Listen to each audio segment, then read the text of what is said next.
Kia ora students, today we're looking at the next step of how to write an essay, which is how to find a quote to open with. It's always a really good way to start an essay. It really grabs your reader's attention and lets them know what you're going to be talking about. So it's really easy to find appropriate quotes for your essays.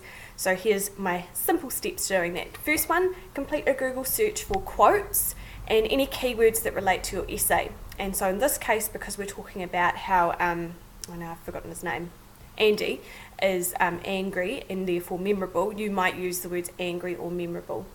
Then choose a quote that's both brief and from someone who's widely recognised. So we're going to look at that in a second, we're going to look at an actual example. And then write your opening sentence. It's really important that you don't just plonk it at the beginning of your essay, because that's called quote dumping and it's a really bad thing to do, but that you actually put it inside a sentence. So again, we'll look at that in a moment. Okay, so if you go to Google, oh look, I've already searched it for you. So I typed in quotes and anger because we're talking about an angry character. Goodreads is really useful. I find that I pretty much find any time I want to find a quote for a student to use as a link or at the beginning of the essay, they end up finding it from here. So open that in a new tab. Okay, firstly you want to find something really brief, because otherwise you're not going to be able to remember it in your essay, okay? Now I have already chosen one, something I prepared earlier, but let's just have a look at a couple of these. All right, the truth will set you free, but first it will piss you off. Well, probably that word there is not the best way to start your essay. In actual fact, she's referencing a famous quote by somebody else, who I can't actually remember who said it, but so it could be appropriate to use, and she is a famous person, but we don't want that kind of language in there. Same with this one here. Again, it's a well-known quote, but it's also not really relevant to what we're talking about.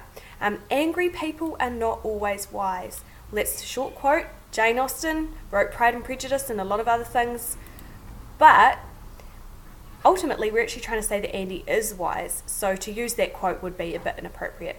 So what I'm going to do is give you one more example of something we wouldn't use. Anybody can become angry, that is easy, so on and so forth. Aristotle, famous philosopher. However, there is no way you're going to remember that in an essay. So, something short, somebody famous. Here's the one that I have already chosen. The best fighter is never angry. But what you need to do is check that this dude is actually somebody who matters, basically. So we open up that in another page. Okay, Lao Tzu, he was from China. He was a religious and spirituality and philosophy, a mystic philosopher of ancient China, best known as the author of Tao Te Ching. Clearly a pretty famous dude. So I think we can safely say that we can use this quote here, the best fighter is never angry. 6 words, I'm sure you can manage remembering that. Okay, so then we go back to our PowerPoint, and something I've prepared earlier, here we go. The wise Chinese philosopher Lao Tzu once said, the best fighter is never angry. Don't just plonk the quote there. Don't just say the best fighter is never angry, Lao Tzu. That shows no thought has gone into this at all, okay? So what you need to do is tell us who he was, give us some context, weave it into the sentence. The wise Chinese philosopher Lao Tzu once said, the best fighter is never angry. So that's going to be the first sentence of our essay. The next tutorial is going to be about how to actually go about writing your introduction. What sentences come after this opening sentence.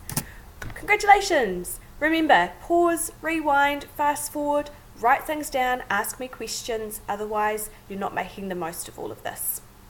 And now you should go and try and find your own opening sentence for your practice essay.